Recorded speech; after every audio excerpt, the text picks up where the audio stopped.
Childhood training. दोस्तों, एक Shaolin monk की ट्रेनिंग बहुत ही छोटी सी उम्र में शुरू हो जाती है। महज 6 साल की उम्र में ही इन्हें शाओलिन टेम्पल में प्रवेश दे दिया जाता है ताकि आगे चलकर ये एक बड़े योद्धा बन सके। जिस उम्र में बाकी के बच्चे फिल्मों और टीवी सीरियल्स को देखकर योद्धा बनने की सोचते हैं, उस उम्र में ये बच्चे हकीकत में ही योद्धा बनने के लिए कड़ी ट्रेनिंग शुरू कर देते हैं। शुरुआत में इन्हें अपनी बॉडी को फ्लेक्सिबल करना सिखाया जाता है। कुछ ही दिनों के भीतर ये अपनी टांगों को अपने सिर तक लाना भी सीख जाते हैं। किसी पेड़ के मोटे तने में अपने दोनों पैरों को मोड़कर इन्हें कई मिनटों तक लटके रहना पड़ता है ताकि दर्द और पीड़ा को सहन करने की काबिलियत इन मोंक्स में बढ़ाई जा सके। साइज में ये बच्चे भले ही आपको छोटे लग रहे हों, दर्द से करहाते दिख रहे हों, लेकिन इनका हौसला ऐसा है कि ये बड़े से बड़े इंसान को भी मिनटों में धूल चटा सकते हैं।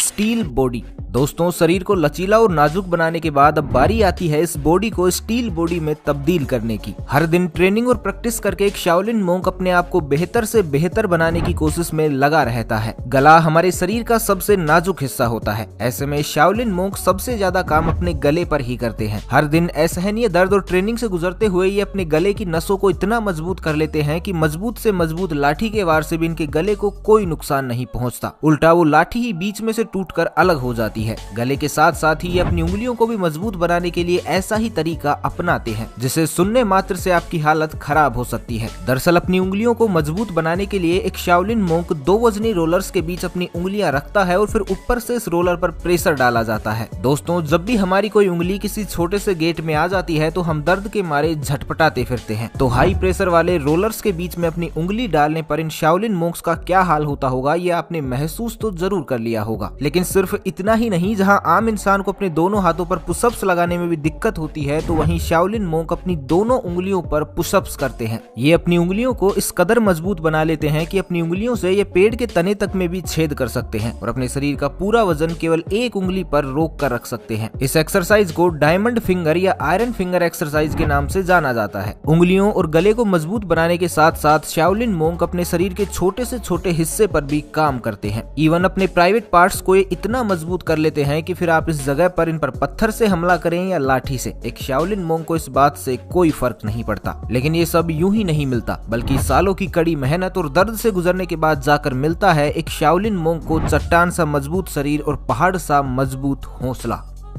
मेडिटेशन। दोस्तों, अगर मुश्किल समय में हमारे पास अपने दिमाग को शांत और काबू में रखने की क्षमता है तो यकीन मानिए हम उस सिचुएशन को कहीं ज्यादा बेहतर ढंग से हैंडल कर पाएंगे। एक अच्छा फाइटर वही होता है जो मुश्किल समय में अपनी भावनाओं पर काबू रख पाता है और संयम नहीं खोता। ऐसा ही कुछ शाओलिन मोंक्स भी करते हैं। अपनी भावनाओं को काबू में रखने और दिमाग को शांत रखने के लिए शाओलिन मोंक मेडिटेशन का इस्तेमाल करते हैं। इससे वो मुश्किल समय में भी खुद को शांत रख पाते हैं, साथ ही उनकी फोकस करने की क्षमता भी बढ़ जाती है और इस तरह से मेडिटेशन का उपयोग कर एक शाओलिन मोंक किसी भी दर्द को सहन करने के काबिल भी बन जाता है।